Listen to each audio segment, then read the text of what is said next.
성령의 감독자 말씀을 바로 전한 그 주간에 우리 교회도 공동회에서 평원지기와 초원지기를 장로와 권사로 세우기로 결정했어요. 그동안 교회를 위해 수고해 주신 평초원지기들을 명실상부한 성령의 감독자로 세워 교회를 보살피는 사명을 맡겼습니다. 이렇게 중요한 순간마다 늘 이렇게 말씀으로 너무도 분명하게 인도해 주시니 정말 놀랍고 감사할 뿐입니다. 정말 우리 교회를 특별히 사랑하시는 하나님의 은혜라고 생각이 돼요. 그러나 바울은 사람의 감독으로 이 교회가 세워지는 것이 아니라 오직 어린 양이신 우리 주님께서 그리고 또 성령께서 감독이 되어야 함을 압니다. 감독이 되면 오늘을 마지막처럼 살고 늘 상가고 경계하고 기억하라고 전했죠. 그리고 바울은 이제 이 교회를 성령께 부탁드립니다. 그래서 오늘은 성령의 부탁에 대해서 생각해 보겠어요. 성령의 부탁은 첫째로 은혜의 말씀에 부탁해야 합니다. 32절에요. 지금 내가 여러분을 주와 및 그 은혜의 말씀에 부탁하노니 그 말씀이 여러분을 능히 든든히 세우사 거룩하게 하심을 입은 모든 자 가운데 기업이 있게 하시리라. 우리는 나에게 가장 소중한 사람을 어디에 누구에게 부탁하나요? 유명한 사람, 능력 있는 사람, 또 믿을 만한 후임자에게 부탁하는 것이 아니라 이 교회를 주와 및 그 은혜의 말씀에 부탁한다고 말합니다. 우리는 지금 계속 바울이 에베소 장로들 앞에서 하는 마지막 설교, 그 고별 설교를 묵상하고 있어요. 결박과 환란이 기다리는 예루살렘으로 가지만 바울은 자신에 대해서는 걱정하지 않고 오직 자신이 3년 동안 수많은 생명의 위협에도 가르치고 전파하여 세워진 생명보다 소중한 이 에베소 교회와 성도들 그리고 자신이 전한 복음에 대해서 아주 지금 노심초사 걱정을 합니다. 예수님께서 군병들에게 잡히는 그 밤에도 베드로가 그냥 대제사장의 종 말고의 귀를 잘랐잖아요. 그 귀까지 붙여주시면서 제자들의 실수까지 뒷수습을 하시면서 또 십자가를 향해 가시는 것과 마찬가지예요. 너무 여기서 부탁한다는 말의 원어가 파라티테미예요. 티데미 하지만 원어는 파라티테미인데 성령의 안아주심 설교에서 파라칼레오 기억하시나요? 파라는 옆에, 칼레오는 소리치다. 그래서 옆에서 함께 소리치고 울어주는 것이 안아주심이라고 기억하시죠? 근데 파라, 이 티템이라는 단어도 파라는 옆에라는 뜻이고 이 티테미는 놓아두다라는 뜻입니다. 즉 부탁한다는 말은 옆에 놓아두다라는 의미예요. 그래서 이 구절처럼 이게 중간태로 쓰일 때는 넘기다, 위임하다, 추천하다라는 의미를 지닙니다. 작가 신경숙 씨의 엄마를 부탁해라는 책이 있는데요. 이 소설 처음에 이렇게 시작해요. 엄마를 잃어버린 지 일주일째다.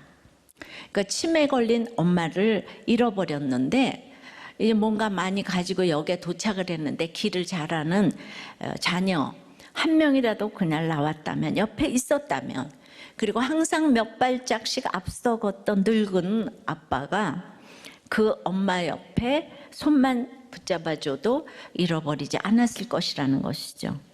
이렇게 부탁한다는 것은 옆에 둔다는 거예요. 옆에 함께 간다는 것이죠. 그런데 중요한 것은 부탁하는 대상입니다.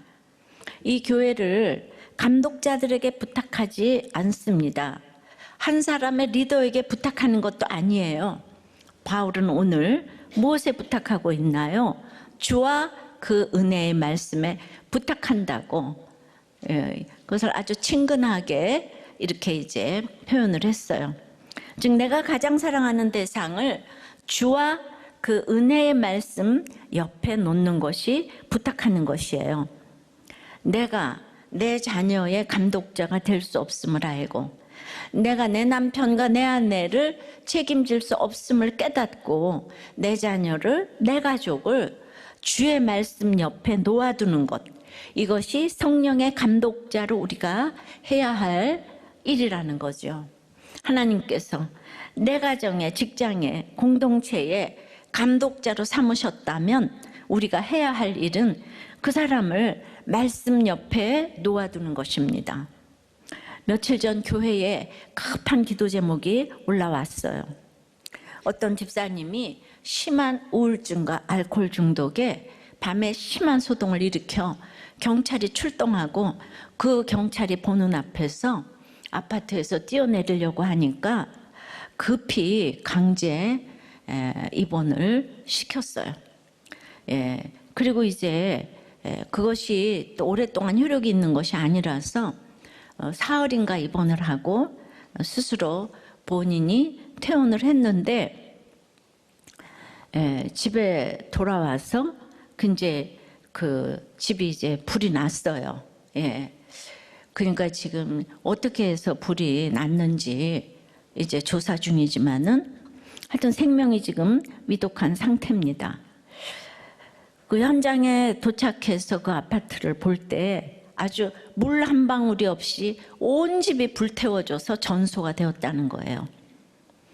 근데 이 집사님에게는 6살, 4살 두 자녀가 있고 그 아파트는 옆집 7채에 이렇게 피해를 끼친 게 되고, 그러니까 병원비도 만만치 않다고 해요.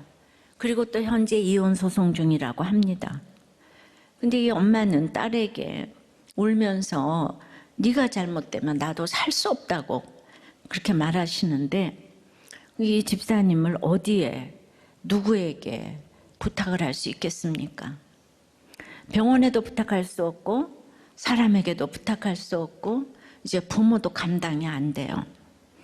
하나님께서 내 택한 자녀를 끝까지 보호하시기 때문에 이 모든 것이 불타는 환경에서 그래도 남은 것이 있어서 지금 산소줄에 생명을 이어가고 있는데요. 우리가 할 수 있는 것은 이분을 은혜의 말씀 옆에 데려다 놓는 것이에요. 현재 말씀이 들리는 곳으로 데려올 수 없다면 기회가 되는 대로 그분을 만날 때나 통화할 때 능히 우리를 죄에서 구원하실 예수의 복음을 옆에 들리도록 놓아두고 전하는 것뿐입니다. 말씀이 안 들리는 내 자녀, 내 남편, 내 아내를 누가 감당하겠습니까? 그러니까 주여 나는 감독자가 될 수 없습니다. 성령께 부탁드립니다. 고백하면서 그들을 말씀 옆에 데려다 놓도록 우리가 순종하고 사랑하고 대화하고 인내해야 합니다. 미국의 저명한 신학자인 스탠리 하우어워스는 이 조울증, 조현병인 아내 앤과 너무 살기가 힘들었어요. 결국은 20년쯤 넘어서 이혼을 했는데, 그분이 그렇게 유명한 신학자임에도 그 당시 교회 공동체는 못 나갔다고 해요. 그러면 그분은 정말 그 누구하고 누구하고 이걸 나눴을까 이 생각을 합니다. 그걸 생각해 보면은 우리들 교회는 공동체가 있어서 훨씬 그 옆에 식구들이 견디는 데 도움이 되고 또 그로 인해 주님을 다들 만나고 있는데요. 그래도 이 집사님 의식이 돌아왔다고 하는데요. 이 살려주셨으니까 이로 인해 은혜의 말씀이 옆에 놓일 수 있도록 기도해 주시기 바랍니다. 모든 식구들을 그 집사님이 살아남아서 주님께 인도되기를 원해요. 이분이 그래도 남은 자가 되기를 원해요. 그리고 우리들 교회를 다니시고 있는 남편에게도 이 은혜가 임해서 가장 좋은 길로 인도되기를 간절히 바랍니다. 예수님의 마지막 유언과 같은 말씀이 누가복음 23장 46절에 나오는데, 예수께서 큰 소리로 불러 이르시되 아버지 내 영혼을 아버지 손에 부탁하나이다 하고 이 말씀을 하신 후 숨지시니라. 이 부탁하다가 바로 파라디테미예요. 즉 아버지의 손에 나를 놓아둔다, 성부 하나님 옆에 나를 둔다는 것이죠. 이것이 예수님이 하실 수 있는 마지막 말씀이셨는데요.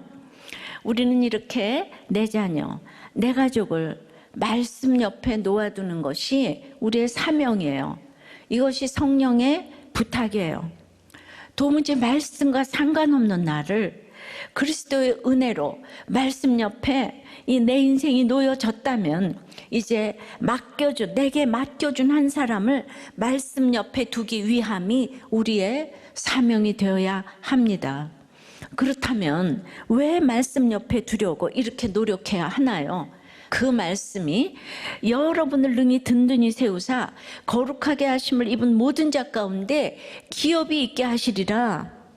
그러니까 말씀 옆에 두었더니 그 말씀이 능히 든든히 세운다고 하시는 거예요. 능히는 넉넉히 그럴 수 있다는 뜻입니다. 이것이 dynamit이라는 단어인데 여러분들 이것이 다이너마이트의 어원이에요. 그러니까 폭발력 있게 충분히 넉넉히 든든히 세운다고 하는 거예요. 얼마나 이것이 믿음직한지 몰라요. 무엇이요? 그 말씀이요. 하나님의 말씀이 충분히 넉넉히 강한 힘으로 그 사람의 인생을 세운다고 해요. 세운다는 집을 짓다는, 건축하다라는 의미인데 그 말씀이 한 사람의 인생을 세워간다는 거예요.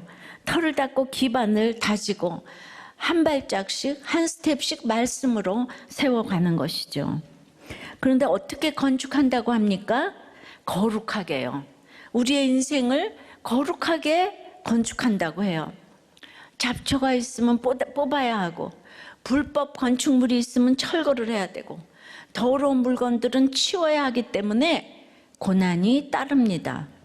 이렇게 육이 무너질수록 영이 세워지고 영이 세워질수록 육이 세워져서 영육이 이론론이에요. 그 교회 올 때 단정하게 입고 오시는 것이 그게 이론론이에요. 그러니까 사람은 외모를 보거니와 하나님이 중심을 보신다. 사람은 외모를 본다 그랬잖아요. 그 우리가 다 사람이잖아요. 여기 하나님이 계세요? 그러니까 너무 이렇게 치우치면 안 돼요. 항상 결국은 하나님 앞에 항상 영이 세워지면 육이 세워지고 육이 세워지면 영이 세워지고, 그러니까 그 마지막 종착지 기업을 주시는 거죠. 이 기업은 구원입니다. 이 땅에서 눈물과 슬픔, 고난과 아픔이 있지만 이 땅은 영원하지 않기에 영원한 그 하나님 나라의 기업을 주시기 위해서 나를 건축해가는 과정이기 때문에 눈물이 따릅니다. 우리 주님이 십자가 위에서 아버지의 손에 그 영혼을 부탁하시니 그 영혼을 옆에 놓아두시니 그 뒤에 어떻게 됩니까? 죽어서 끝납니까? 아니죠. 능히 영혼을 그 죽음에서 살리시는 그 능력이 우리 주님을 살리시죠. 무덤을 깨뜨리시고 죄와 사망의 권세를 깨뜨리시고 든든히 세우사 기업을 얻을 왕으로 아들로 다시 살아나시며 우리에게 자신을 첫 열매로 보이시는 거예요. 너희도 나와 같이 될 것을 지금 보이시는 거예요. 이 얘기는 내가 감당할 수 없는 내 남편, 내 아내, 내 자녀를 위해 기도해야 합니다. 그리고 먼저 그들을 말씀 앞에 놓는 것이 아니라 예수님이 내 영혼을 아버지 손에 부탁하나이다 파라티테미 라고 말씀하신 것처럼 내가 먼저 말씀 앞에 내 인생을, 내 존재를, 내 삶을 데려다 놓아야 합니다. 그리고 그 말씀이 나를 든든히 세워간다면 이제 내게 맡겨준 한 영혼을 말씀 앞에 데려다 놓기 위해 나아가야 합니다. 이것이 성령의 감독자가 해야 할 일이고 성령의 부탁입니다. 이해되십니까? 예수님이 나를 아버지 손에 먼저 부탁하셨어요. 말씀 옆에 놓아두셨어요. 예수님도 그랬는데 우리가 남을 탓할 게 아니고 그러니까 나부터 말씀 앞에 바로 서야 한다는 거죠. 적용 질문이에요. 나는 매일 나를 어디에 데려다 놓나요? TV, 핸드폰, 술집 앞에 데려다 놓나요? 유튜브 앞에 데려다 놓나요? 아니면 말씀 앞에 데려다 놓나요? 내가 가장 부탁하고 싶은 딱 한 사람은 누구인가요? 내가 성령께 부탁하고 싶은 한 사람. 예, 그러니까 우리들 교회는 말씀 앞에 데려다 놓기 위한 게 시스템적으로 돼 있어요. 교회에서 하라는 대로 하면은 그냥 말씀 앞에 다 이제 두게 돼 있습니다. 자, 은혜의 말씀 앞에 부탁을 했는데 두 번째는 성령의 부탁은 주는 것이 받는 것보다 복됨을 기억하라고 부탁을 합니다. 주는 것이 받는 것보다 복됨을 기억하라. 33절부터입니다.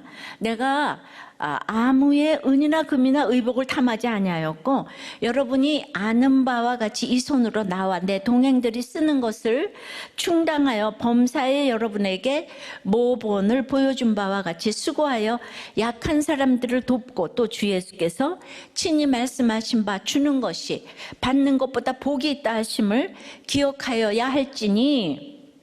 바울은 에베소 교회와 성도들을 주와 그 은혜의 말씀에 부탁하며 이제 설교를 끝맺습니다. 죽음을 앞에 두고 하는 말은 중요한 말일 수밖에 없죠. 이제 마지막 남기는 유언을 통해서 장로들에게 3년 동안 바울이 어떻게 살아왔는지 삶의 이력서를 상기시켜 줍니다. 사람들은 많은 것 기억하지 않아요. 한 문장으로 기억합니다. 좁은 문 좁은 길인데 글쎄 그 좁은 길의 끝에도 돈이 있다고 하는 거예요. 그래서 이 설교의 마지막도 돈으로 마무리를 맺습니다. 왜냐하면 이 교회를 무너뜨릴 수 있는 가장 강력한 도구가 돈이기 때문이에요. 범사의 본을 보이라고 하는 이 바울에게도 그 당시 비방하는 사람들이 있더라고요. 현대인의 성경 고린도후서 12장 16절 17절에 보면은 어쨌든 내가 여러분에게 짐을 지운 일이 없어도 간교하게 속임수로 여러분을 착취했다고 말하는 사람이 있습니다. 내가 누구를 보내서 여러분을 착취했습니까? 그러니까 예루살렘 교회를 위해서 이 마게도냐 교인들이 다 구제헌금을 했는데 그 돈을 바울이 자신을 위해 지금 사용했다고 소문을 내고 다니는 사람이 있는 거예요. 사도 바울은 그런 거짓 소문에 휩쓸리지 말라고 얘기를 하고 있지만 그보다 중요한 돈의 본질에 대해서 알려주고자 함입니다. 돈은 하나님 자리에 있어요. 돈과 갓과 골드는 멀리에서 보면 똑같아요. 그 모든 것을 할 수 있다는 착각이 들게 해요. 돈이 있으면 행복할 거야. 돈이 있으면 저 사람이 나를 사랑할 거야. 돈이 있으면 내가 먹고 마시고 입고 맘대로 할 수 있어. 그리고 나를 사람들이 높게 볼 거야. 그러나 제가 늘 간증하지만 가난한 학창 시절에는 훨씬 제가 풍요로웠고 자유로웠고 또 부유했어요. 근데 부잣집에 시집가서 갇혀 있고 할 수 있는 게 하나도 없고 전혀 그 돈의 전능성과 상관이 없는 삶을 살았죠. 그러나 돈의 실상이 어떠합니까? 생명을 만들 수도 지을 수도 없고 사랑을 또 만들 수도 지을 수도 없습니다. 그런데 이렇게 돈을 전능한 것으로 착각하게 만드는 거예요. 돈은 하나님의 일을 하기에 너무 귀한 도구이지만 동시에 우리의 죄성을 불러일으키는 가장 강력한 도구입니다. 그러니까 바울을 비방한 사람도 바울의 복음 때문에 자기가 전하는 복음이라든가 자기 자리가 위태할까 그런 것이죠. 결국 돈이에요. 옳고 그름의 끝에 돈이 있어요. 그렇게 싸우는 끝에는 늘 돈이 있어요. 부부간에도 늘 돈이 있어요. 지역감정, 진영 논리 어쩌고 저쩌고 해도 모두 끝에 돈이 있어요. 그러므로 많이 벌어서 에베소 지역을 바꿔라, 로마에 선교해라 그게 아니고요. 이 바울의 얘기는 내가 은이나 금이나 의복을 탐하지 아니했고, 그러니까 탐심은 우상숭배라 그랬어요. 골로새서에서. 그러니까 탐하지 아니했다. 우리가 의복이 필요하죠. 근데 탐하지 아니했다. 내 쓸 것을 충당하며 수고하여 약한 사람들을 도왔다고 합니다. 그래서 너희도 나와 같이 해라. 이것이 바울 설교의 마지막이에요. 이 충당하여란 말은 선박의 맨 아래에서 노를 젓다는 그 의미인데 그 노예들이 한 일로 자신의 섬김에 대해서 이런 표현을 쓰고 있어요. 이건 모든 사역자 보고 자비량으로 섬기라는 게 아니에요. 보통은 구약의 11조 정신을 가지고 그 교회에서 생계비를 주었죠. 그러니까 11조 정신으로 했다는 것은 하나님의 뜻을 따라 행했음 의미합니다. 바울은 탐심을 갖지 않고 하나님 나라의 일을 하였다는 것이죠. 바울에게는 금과 은을 얻을 기회가 많았을 거예요. 이 너무 강력한 말씀 앞에 병자가 났잖아요. 귀신이 쫓겨났어요. 가정이 합쳐졌어요. 그러니까 돈과 인기와 명성을 누릴 기회가 얼마든지 있었겠죠. 가고 오는 세대 속에서 그런 사람들이 너무 많이 있었습니다. 예, 은혜를 받으면 뭔가 주고 싶은 게 있잖아요. 미국 오는 이번에 갔다 오는 공항에서도 예, 은혜 받은 어떤 성도님이었겠죠. 저를 보더니 막 초콜릿들을 막 상점에 가서 하나 사다가 주더라고요. 처음 본 사람이 어떻게 저한테 초콜릿을 줄 수가 있어요? 이해할 수가 없는 일 아니에요?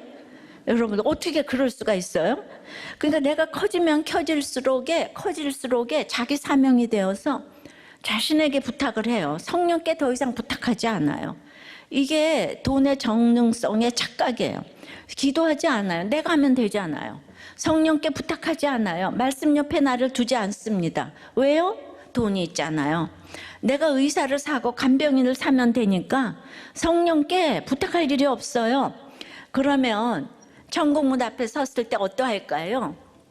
예수가 그리스도다라는 떨리는 고백과 죄인됨을 고백하기가 어렵겠죠. 그런 방법도 모른 채 천국문 앞에 서는 사람이 많았어요. 저는 우리 남편이 그 천국문 앞에서 예수가 그리스도다 그 고백을 한 건 생각할수록 기적 같아요. 어떻게 그 죄의 고백을 할 수가 있어요? 내 자아를 깨트리는 가장 좋은 방법은 내가 의지하는 것이 물질이 아니라 주님임을, 그리고 이제 이렇게 고백하는 이 리트머스 시험지가 바로 물질을 약자와 공동체, 교회를 위해 흘려 보내는 것입니다. 이는 내가 물질에게 부탁하지 않고 성령에게 나와 내 가정을 부탁한다는 신앙 고백이에요. 그렇게 바울은 자신 있게 말합니다. 주는 것보다 받는 것이 복이 있다. 이 말은 주님께서 직접적으로 이 문장을 써서 하신 말씀 아니에요. 근데 성경 곳곳에 주님의 가르침이 나타나는데요. 마태복음 19장 21절에 예수께서 이르시되 네가 온전하고자 할진대 가서 네 소유를 팔아 가난한 자들에게 주라. 그리하면 하늘에서 보화가 내게 있으리라. 예. 또 누가복음 6장 38절에 주라. 그리하면 너희에게 줄 것이니 곧 후이되어 누르고 흔들어 넘치도록 하여 너희에게 안겨주리라. 이런 말씀을 들으면 이 복을 받아야 되니까 우리가 또 열심히 주려고 하지 않겠어요? 11조 내면 부자 되고 약한 사람에게 나눠주면 흔들어 넘치도록 채워주니까, 이래서 주는 거는 이게 주는 마음입니까? 받는 마음입니까? 예? 예, 이분 또 그래도 잘 달려 계시네. 정말 아리송하죠? 예, 이게 받는 마음이에요. 이 말씀은 그런 뜻이 아니에요. 여기서 복이 있다. 이 복은 헬라어로 그 유명한 마카리오스의 복인데요. 이건 사람이 누리는 복이 아니라 삼위일체 하나님이 누리는 복이에요. 이 팔복하시잖아요. 심령이 가난한 자는 복이 있나니, 바로 이 복이 마카리오스의 복이에요. 팔복 전체가 마카리오스의 복이에요. 그러니까 어떤 존재와 환경이 나의 기쁨이 아니고 오직 하나님과의 연합과 관계에서 오는 기쁨이라는 것이죠. 그래서 팔복의 처음과 끝이 천국이 저희 것임이라. 가장 최상의 상태의 복은 천국이 저희 것임이라. 하나님께서는 바로 이것을 주고 싶은 거예요. 이 복을 주고 싶은 것이에요. 마카리오스의 복을 주고 싶으신 것이에요. 그런데 이거는 우리 마음대로 못 받죠. 택자여야만 이 복을 받잖아요. 입이 적지만 그래도 설명을 하고자 하는 것이죠. 우리의 물질뿐 아니라 그래서 삶을 나눠야 해요. 내 삶의 좋은 부분뿐 아니라 내 실패, 나의 연약함까지도 나눠주는 인생이 복된 인생이에요. 가장 힘든 상황에 있는 사람에게 도움이 되는 것은 돈을 주는 것도 도움이 되지만 같은 아픔을 나눠줄 때 우리는 함께 평안을 누려요. 마카리오스를 누리는 것이죠. 삼위일체 하나님의 복을 누리는 것이죠. 보이스피싱 때문에 힘들었다고 일부의 간증을 들었는데 그걸 보이스피싱을 검은 목소리라고 해요. 왜냐하면 돈만 잃는 것이 아니라 내가 이런 것에 넘어갔다는 자책감, 후회, 정죄 이런 것 때문에 그냥 죽고 싶은 거예요. 일부에서도 죽고 싶었다고 그랬어요. 근데 요즘은 대부분 보이스피싱이 욕심 때문이 아니라 자영업자들이 대출에 허덕여서 아주 그냥 싼 이자로 이렇게 빌려준다 그러면은 이 생존 때문에 금세 이렇게 넘어가는 거예요. 근데 보이스피싱에 걸린 사람들에게 큰 위로가 되는 게 뭐냐면 같이 당했다는 사람이에요. 그 굉장히 위로가 돼요. 지지난주에 제가 보이스피싱에 당할 뻔했는데 여러분 조심하세요. 메일에 뭐 하나 눌러보라 그러면은 그거 클릭을 했다가는 이 전체 저의 그 자료가 다 암호화되는 거예요. 예, 그러면은 별로 여러분 자료가 빈약한 사람은 그게 크게 저희가 되지 않겠지만은 이 자료가 중요한 사람은 그거를 이제 복구하려면 돈 내놓으라고 하는 거예요. 그러니까 이제 보이스피싱은 전반에 걸쳐서 있습니다. 그래서 제가 이렇게 복구를 했는데 그 밤에 컴퓨터를 초기화시켜서 복구해서 잠을 안 자고 제가 똑똑하죠? 예. 아침에 왔더니 이 부목사님도 당했다 그러는데 제가 당했다 그러니까 그냥 너무 위로를 받는 거예요. 자기 당한 건 이제 아무것도 아니야. 그렇게 내가 당한 게 그렇게 그냥 깨소금인 거예요. 너무 좋아가지고. 물론 물질도 많이 흘려보내야 합니다. 하지만 우리들 교회는 우리의 약재료까지 우리의 삶까지 나눠줘야 합니다. 내가 이런 죄인이에요. 이런 고백을 나눌 때 정말 나는 내 인생의 주인이 될 수 없는 연약한 자예요. 그래서 내 삶은 내 가정을 우리 주님 손에 부탁합니다. 이게 성령께 부탁드린다는 고백입니다. 적용 질문이에요. 그러니까 내 주변에 본이 되어 그 힘든 지체에게 다가가 물질로 삶으로 흘려 보내는 것은 무엇입니까?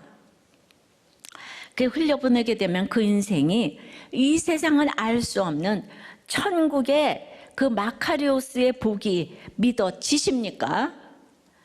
그러니까 이걸 알 수가 없으니까 돈돈돈돈 하는 거죠. 그럼 다 지옥을 살아요, 지옥을. 그래서 맨날 이렇게 분쟁이 일어나는 거죠. 예. 그래서 이제 우리들 교회 적용을 좀 해보겠어요. 우리들 교회가 여기까지 온 비결은 재정이 투명했기 때문이라고 생각해요. 몇 년 전요 휘문 사건이 있었죠. 그래서 우리들 교회도 재정감사를 교육청과 경찰로부터 받았습니다. 저희는 늘 원칙을 지키느라고 힘들었지만은 이렇게 국가 관련 기관에서 모든 조사를 받을 때가 올 줄 그 누가 알았겠어요? 그러나 아무 문제가 없어서 아무 제재를 정말 받은 일이 없어서 도리어 그쪽에서 많이 놀란 것 같아요. 이것을 여러분들이 아는 바니라고 할 수 있습니다. 개척 첫 주일부터 재정을 공개한 것은 투명하게 쓰겠다는 의미였고요. 그리고 이제 교회에서만 쓰려고 했던 큐티인을 여기저기서 달라고 했어요. 그런데 이게 이렇게 좀 많이 나가게 되니까 이거 세금 내고 정식으로 판매하지 않으면 도리어 그것이 불법이 된다는 거죠. 교회는 책 판매를 할 수가 없습니다.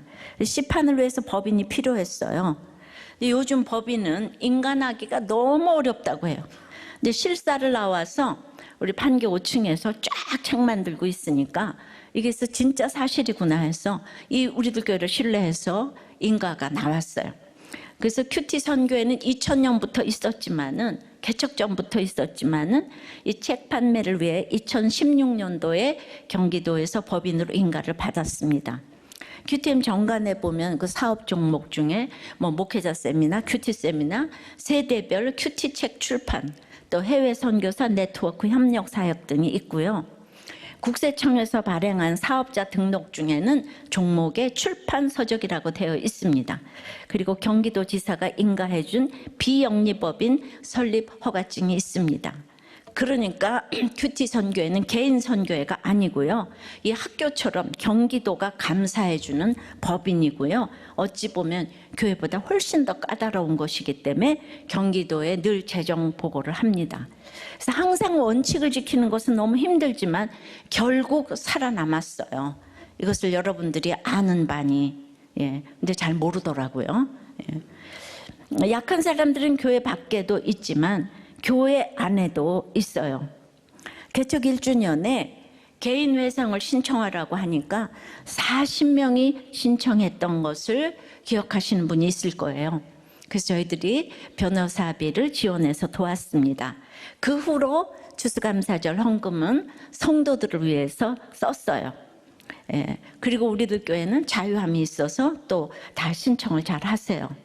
그럼에도 추수감사절 헌금을 성도들에게 씀에도 불구하고 10년 만에 판교 성전을 빚 없이 헌당했습니다. 은혜의 말씀을 옆에 놓아두니까 주님이 보여주신 기적이라고 할 수 있습니다. 큰 부자가 헌금한 것이 없는 개미 군단의 승리였습니다. 이 정도면 너무 기적 아니겠습니까? 그래서 성령의 부탁 세 번째는 우리는 무릎을 꿇고 기도해야 합니다.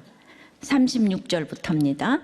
이 말을 한 후 무릎을 꿇고 그 모든 사람들과 함께 기도하니 다 크게 울며 바울의 목을 안고 입을 맞추고 다시 그 얼굴을 보지 못하리라 한 말로 말미암아 더욱 근심하고 배에까지 그를 전송하니라. 우리의 모든 부탁은 결국 기도로 끝을 맺어야 합니다.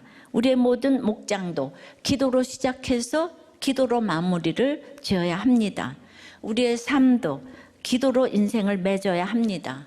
바울의 고별 설교도 기도로 마무리를 맺습니다.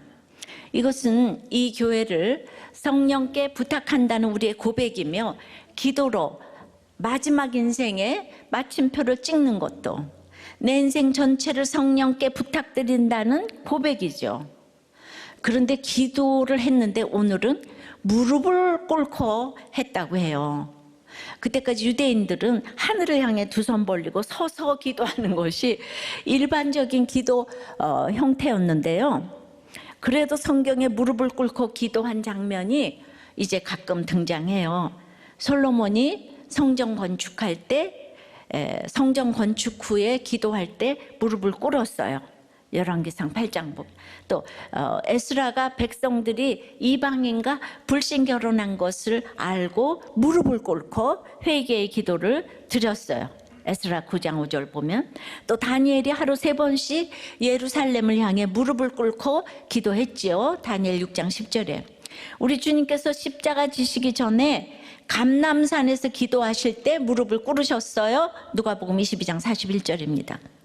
스데반 집사도 순교의 자리에서 무릎을 꿇고 주여 이 죄를 그들에게 돌리지 마옵소서라고 기도했어요. 사도행전 7장 60절이죠. 그리고 베드로가 죽은 다비다를 위해 기도할 때 무릎을 꿇었습니다. 사도행전 9장 40절이에요. 자, 그러니까 언제 무릎을 꿇었나요? 아주 특별히 간절하게 기도할 때 무릎을 꿇었잖아요. 그러니까 무엇 때문에 오는 간절함인가요? 나는 할 수 없다 라는 고백에서 나오는 간절함인 것 같아요. 바울은 이제 다시는 에베소에 올 수 없다는 걸 알았잖아요. 근데 자신이 3년 동안 성령의 제자 양육으로 양육한 그들을 이제는 직접 도울 수가 없어요. 그들을 위해, 에베소 교회를 위해 바울이 직접 해줄 수 있는 게 하나도 없는 거예요. 그러니까 오직 주님께, 주님의 은혜의 말씀에 맡길 수밖에 없는데 이 떠나는 바울을 지금 비방하는 자까지 생겼어요. 왜? 바울이 구제헌금 다 가져갔다고 이러면서 이게 너무 막중한 사명인데 떠나야 되잖아요 이제.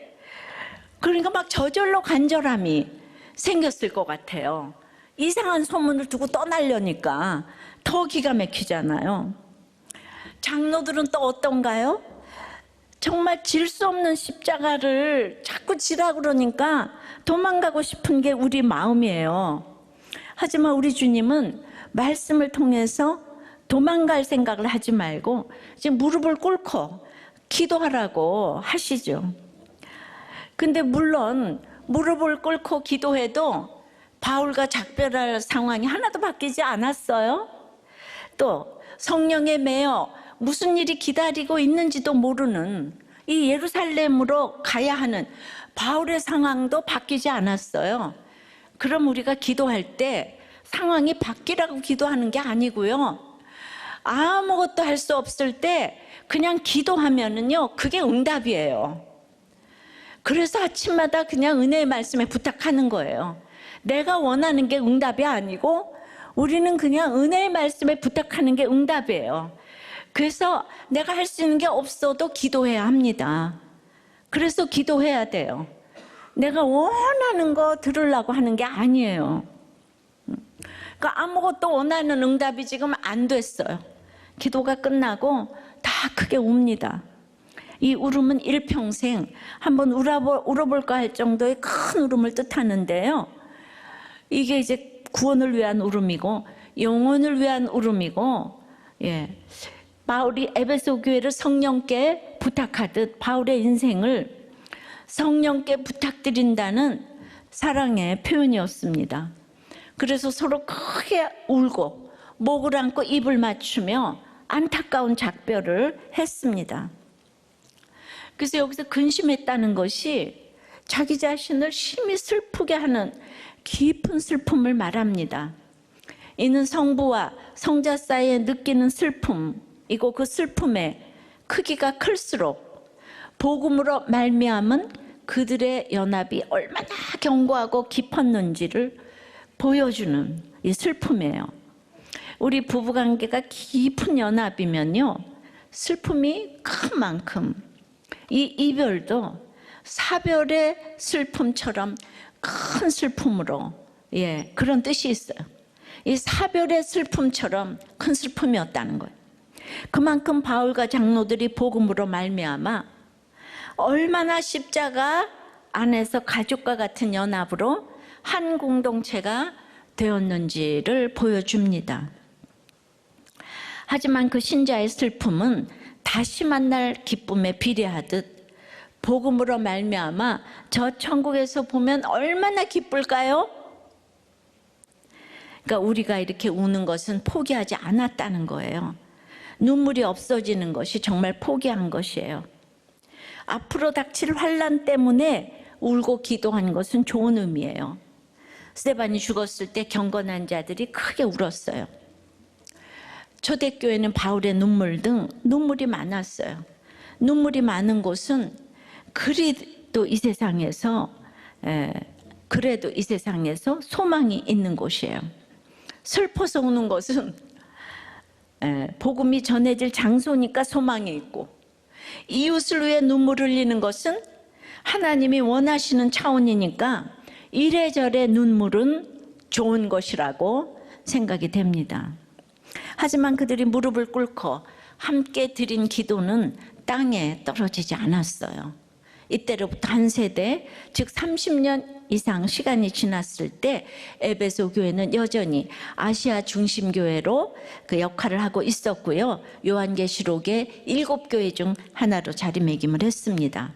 비록 주님께 처음 사랑을 버렸다고 꾸중을 들었지만은 그래도 꾸중을 받을 수 있는 교회로 남아있는 것이죠.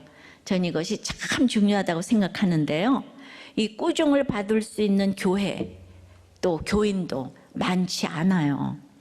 그렇게 꾸중을 받았지만 지금까지 2000년 교회사에 찬란히 에베소 교회는 그 이름을 지금 올리고 있습니다. 우리들 교회가 그동안 치리를 많이 했어요. 근데 그 치리를 받아내신 분들은 우리들 교회의 이 진정성을 알렸기 때문에 갑절의 은혜가 있을 줄 믿습니다. 그래서 우리 무릎을 꿇리는 사건이 오는 고난은 사실 축복이에요. 우리가 다 저절로 무릎을 꿇을 수 없는 교만한 존재들이잖아요. 그런데 사람 막대기와 인생 채찍으로 우리 무릎을 꿇게 하시니 우리가 구원의 길을 벗어나지 않게 되는 것이죠. 처음 사랑을 잃어버릴 수 없게 해주시는 거예요. 그러니까 끝까지 하나님을 향한 간절함을 가지고 성령에 매여 사명을 감당하는 그 인생을 살 수 있게 해주기 때문에 이것이 감사한 거예요. 우리도 교회는 개척 때부터 아들남 공동체였어요. 그래서 간절함이 있어요. 하나님 말씀 앞에서 무릎을 꿇고 기도하는 영성이 그때부터 지금까지 이어지고 있습니다. 이 간절한 기도의 영성을 주님 오시는 날까지 이어가기를 축복하고 소원하고 기도합니다. 적용 질문이에요. 여러분은 서서 기도하고 싶은 상황에 있습니까? 무릎을 꿇을 수밖에 없는 상황에 있습니까? 무릎 꿇고 함께 기도할 공동체 안에 들어와 있습니까? 바깥에서 구경만 하고 있습니까? 또 급한 기도 제목이 올라왔죠. 4살 아이니 손가락 3개가 에스컬레이터에서 뭉개져서 절단이 되었습니다. 근데 구급차 안에서 이제 출발을 못하고 1시간 반, 2시간 가까이를 움직이지 못하는 것이 열이 38도 되기 때문에 아무 병원에서도 받아줄 수가 없다는 거예요. 무전으로 연락을 해보니까. 그래서 거기서 이제 2시간을 기다렸으니 얼마나 화가 나겠어요. 이 아빠가 빨리 가서 봉합을 해야 되는데.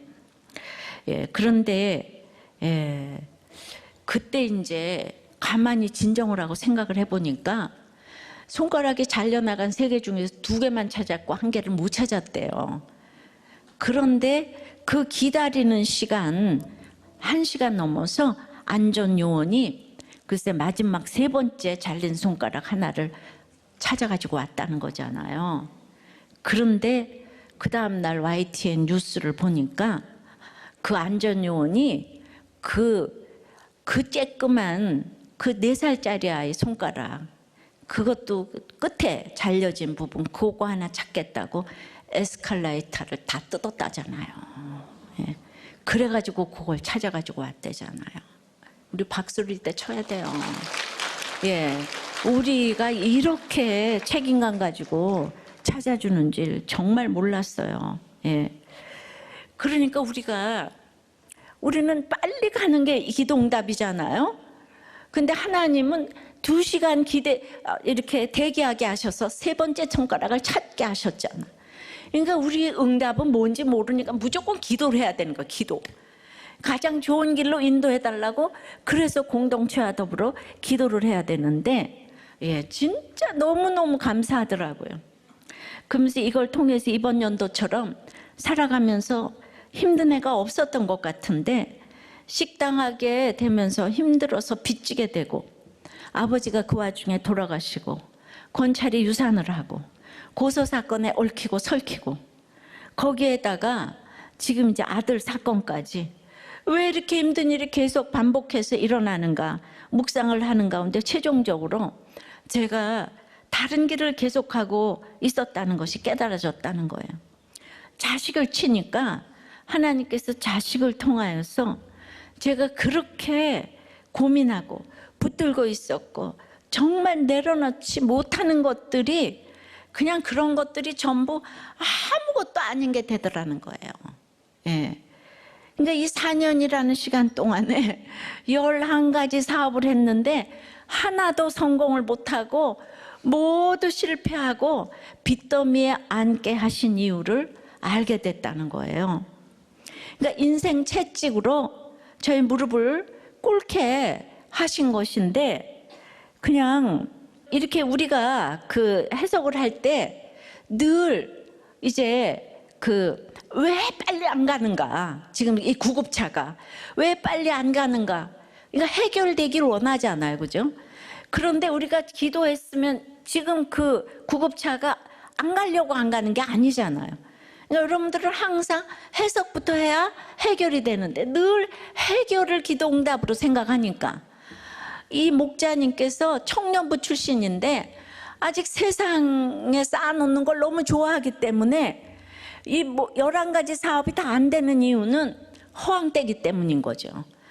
그러니까 하다 안 돼서 그래도 하나님의 택자기 때문에 이렇게 깨닫게 하신 것이 너무 은혜고, 우리들 꽤 붙어만 있으면은 수지 맞는다는 말이 바로 이 말씀이 아닌가 싶어서, 여러분들이 그렇게 안 되는 것은 욕심 때문이고 허황된 게 있기 때문에 다 이유가 있어서 안 되는 걸 좀 알으셨으면 좋겠어요.